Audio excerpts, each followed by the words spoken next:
Well, hello everybody, and thank you so much for tuning into this video. I do apologize for the past couple weeks. Unfortunately, we were having some technical difficulties with a few things getting done, and so the production of my last couple of videos, unfortunately, was delayed quite a bit. But now we are here in what is most likely going to be the final video of our people, places, and things journey. Um, but I am very excited to announce a new project that I'm going to announce near the end of this video.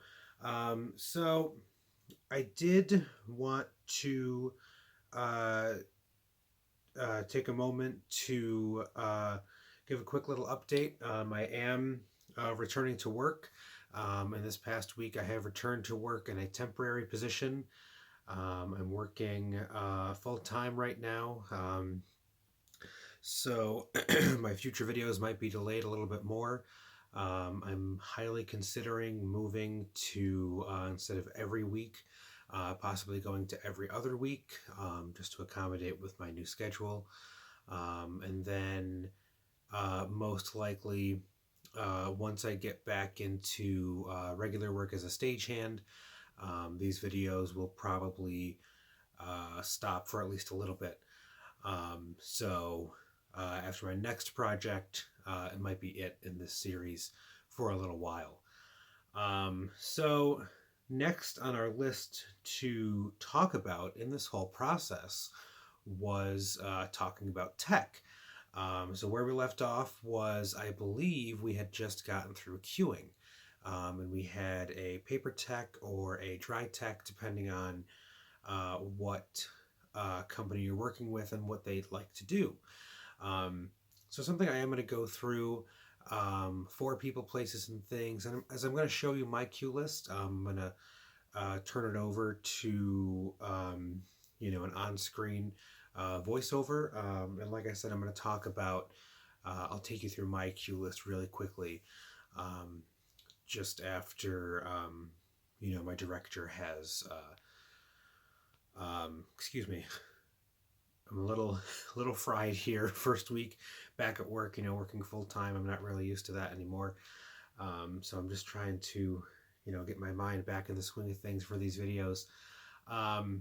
So yes, my director, has looked over my queue list. I'm going to show you my queue list, and then I'll show you my setup and how I do that. Unfortunately, my laptop will not allow me at this moment to process any 3D looks on my 3D drafting software, but maybe for my next project I'll be able to. I'm not entirely sure. We'll just have to take that one step at a time and see how things go. Um, so, like I mentioned, we're in the tech process now. If we were in an actual show, we just finished up queuing and we had paper tech or dry tech. So now our stage manager has all the cues in their book, and our director is okay with everything that's going to be going on. So what we would do now is we would have our first all-day technical rehearsal, or we would have our first tech rehearsal, whether that be an all-day tech or just a longer tech rehearsal to get everything in place and get everything running. Typically in academia, we have our all-day tech. We start at about 8 in the morning, and then we go until about 5 or 6 in the evening, and then we stay afterwards for any notes as needed. And in that time, we're going cue to cue with the light cues, any scenic moves, any sound cues. We're just making sure all of our technical elements are in and working properly, getting all the timing down. From there, we have about a day in between to fix any notes, any cue notes that might have come up, any focus notes that might have come up. And then we go into our second tech, which is, again, getting everything down, timing down, cue notes as needed, focus notes as needed. And all this time, Me as a designer, I'm watching my design and I'm making changes as needed, as quickly as needed in those moments. Um, and in that we're checking for, making sure the faces are lit, making sure all of our shutter cuts are okay. And then after a couple of tech rehearsals, we start adding in costumes. So that way, actors, of course, can practice their quick changes as needed, make sure all their costumes fit. And then we're looking at our lighting design with the costumes as well, making sure everything looks okay, making sure nothing's being too washed out.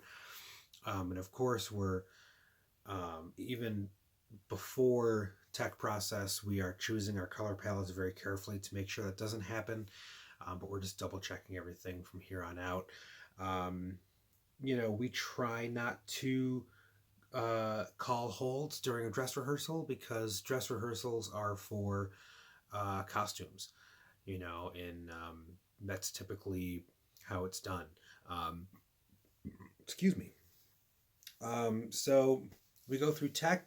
We have our tech week, which is always fun, especially in academia. We have all of our classes, and then we go to a tech rehearsal, which it makes for long days, but it's the stuff that I thrive on. All these long days, all these long work days, and these long work nights. It's again what I thrive on and what I've been missing as of late. We have, depending on the show schedule, we have a few rehearsals, a couple tech rehearsals and a couple dress rehearsals. Then we have what's called preview. Again, this is based off of academia. So in for our preview, we have a student preview, obviously, which is we invite the whole department to come to our final dress rehearsal. And then the students have a free preview of the show. And typically at this point, after preview has ended, we cannot make any changes to the show. Everything needs to be done by the night of preview. So everything is frozen at that point. I believe that's a term thrown around every now and then. I want to say it's the show is technically frozen. You can't make any changes. That's the way it is. So after that, the show runs. And then after the show runs, of course, we have strike. And strike is just taking everything down. If needed, we would restore the light plot to, a basic rep plot if they have one. Or, we would, restore to, or we not restore, but we would strip the electrics. We would put up a rep plot for a dance. If for dance companies coming in, we would put up a dance specific plot. All depends on what's coming in and the theater company you're working with or the school you're working with, depending on what you're doing. So that's pretty much everything in the tech process. I put this out on Facebook as well with my announcement about my new project. But if anybody watching these has any questions that they would like to ask about me as a designer, the process I go through, the process I've described here, feel free to throw them in a comment. Send me a message on Facebook if you're one of my Facebook friends. I would love to hear from any of you and answer any questions that you might have. So on that note, I'm going to turn it over to myself on voiceover, and I'm going to show you through my cue list real quick, and then we'll come back for a quick wrap up and a special announcement. So I hope you enjoy my cue list. Is we have a basic layout of what my cue list would typically look like. And I'm going to take you through really quickly just a few things here. I'm not going to go through each cue, and describe each one. That would just take too long. But I'll give you some highlights and I'll give you some thoughts behind what I was doing when I made this and what I had in mind for what it would look like when if I were to actually be in a theater making this look. Um, so, as I think I mentioned during one of my designer run um, talks, um, typically I would be making this, and I'd be watching the recording of the designer run that I made.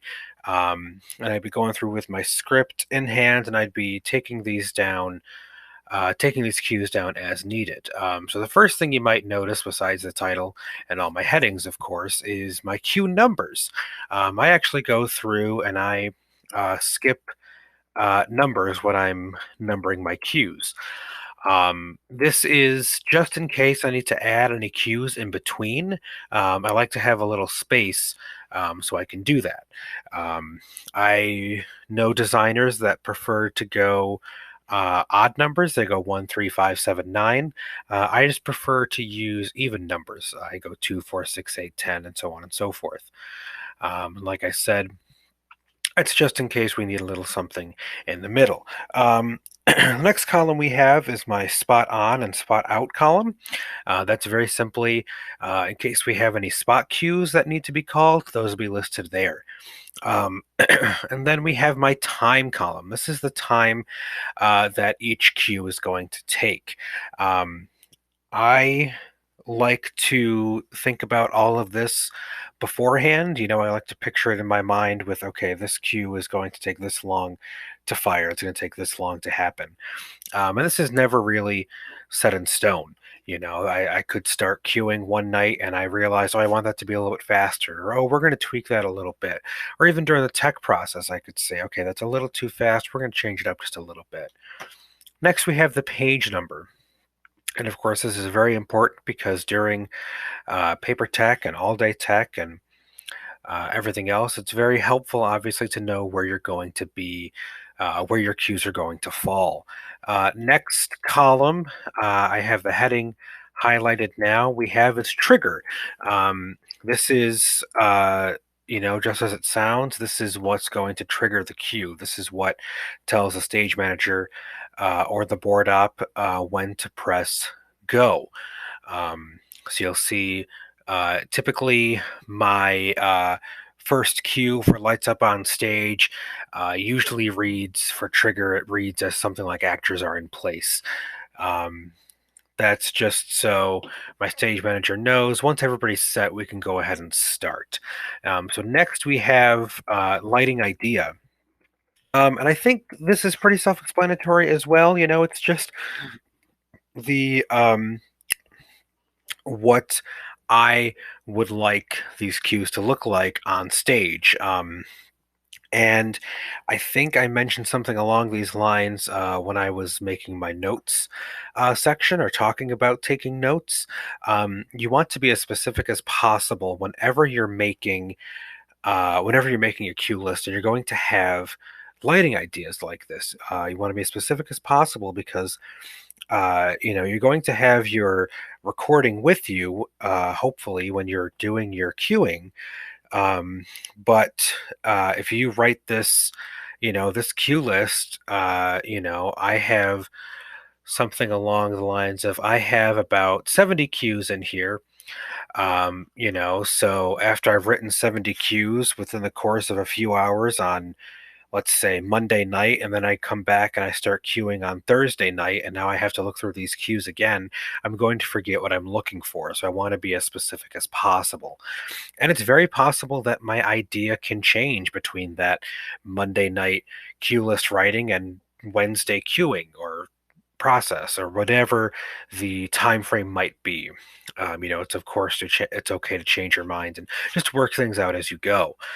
So my first couple cues, these are always pretty much the same. Q2 is just full house lighting, and I have a preset up on stage. If the curtains were closed, it'd be curtain warmers up on stage, and then I like to go house half, then I go house out, and then we take the preset out. So that way, the preset going out is the last thing the audience sees before the show actually starts. And then again, once the actors are in place, whether it be they're starting on stage or they're going to start off stage and then run on stage when the lights come up, what have you, that's how the stage manager knows we can get going. So then as we go through, we just have a few, we have cues.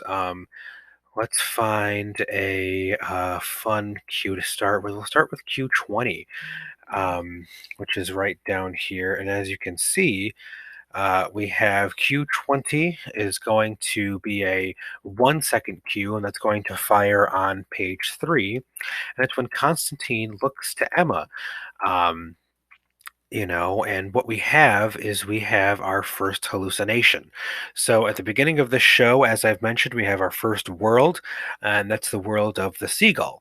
So it's going to open up in a regular play, as if the audience was coming in to watch this play. And then all of a sudden, it's going to shift into this first hallucination. So we're going to have that different look. And then we're going to have a few effects in here in our Q22 as we start to go to this nightclub feel, this dance club feel. And then we're going to very quickly go back into our rehab center look. Actually, we're going to go into our first rehab center look, excuse me, not back to. We're going to go into it first. So then as we go through, we have all sorts of different cues based on what's going on, either by movement or by the text. And again, based off of what Megan, my director, has mentioned in our uh, concept meeting, we know that we want the lighting here to be the eyes into Emma's soul. So that's what we're really doing here, especially when she, in Q in Q26 there, when she, as I so eloquently put it, snorts the powder. At that point in the scene, she's going to take a quick hit of what I believe is going to be cocaine. And so in that moment, we're going to have the lights glow a little bit brighter for a second, and then we're going to bring them back down. So that way, again, we really get that feeling of her taking those drugs and being in that world. So, excuse me, I accidentally just hit my mic. So that's really what we're going for there. And then as we go through, we have the different cues and the different worlds that we ride through. So you'll notice over here on the far right in column G, in big all caps, I have block. And that's just a little note to myself for when we get to a um, cue that is a blackout. I like to add in a block. And what that does on the board is that'll prevent anything from updating through that we might have updated from before. When you have a block, it'll stop that from updating through and going through into your blackout queue and messing up your blackouts. So, like I said, I like to put those in to stop that. Another thing I like to do is I like to break up my cue list in between Act 1 and Act 2. You'll see I didn't put it up here, but it is in here that this is the start of Act 2. Q104 is the start of Act 2. I also have some split times here where the lights are going to go down in 1 second and then up in 2 seconds. That's just, for added effect. Every now and then, I will just list a time as long. And that's quite simply because I don't, in the moment when I made this, I don't know how long I'm going to want this cue to be.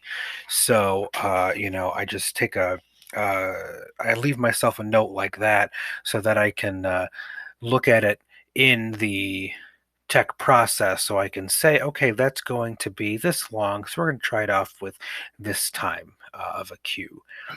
So that's pretty much the my cue list. As I mentioned, when I'm thinking about times, I try to add these in as I'm making this because how you light a scene with a blackout or how they change is can be a kind of punctuation. So I like to think about that and add that in when I can. So that's pretty much everything on my cue list. So I hope you enjoyed this little tidbit, and thank you for tuning in. Welcome back, everyone, and I hope you did enjoy my quick overview of my cue list. I hope, I really do hope this whole uh, journey, this whole process has, opened, uh, you know, eyes of my viewers, and I hope it's given you a little bit of a peek into my world and how I do things. Um, so, as I mentioned at the start of this video, I am very excited to announce that I am going to take on a second project like this. I'm not sure how in depth I'll be going after, I've laid everything out in this first journey, but, I am very excited to announce that I'm going to be working with a very close friend of mine from Fredonia. He graduated a semester before I did.